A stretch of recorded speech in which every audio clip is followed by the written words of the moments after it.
Right, just in case there's any like badgers or bugs, shit.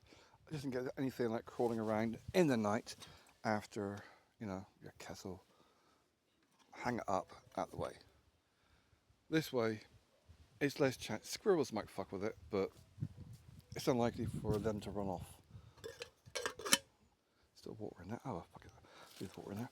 Plastic bottle is fine there. It's got water in it, therefore it's not going to go anywhere. It's unlikely anyone's going to rob a bottle of water. This also, even though it's been rinsed, is also going in the tree. Because if it's on the ground, it's just too tempting for ground-based stuff. Like, I'm not going to say the R word. I've read all the rats books, so I'm not going to talk about rats. No. Fork also can go up there somewhere. In a tree. It's just a case of just keep it out of the way. So it's not going to get messed about with, or even like by. I don't see any sheep up here. Heard some. Haven't seen any.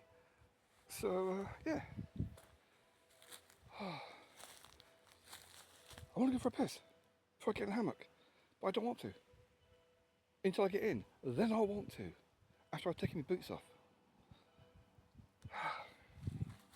Bloody typical.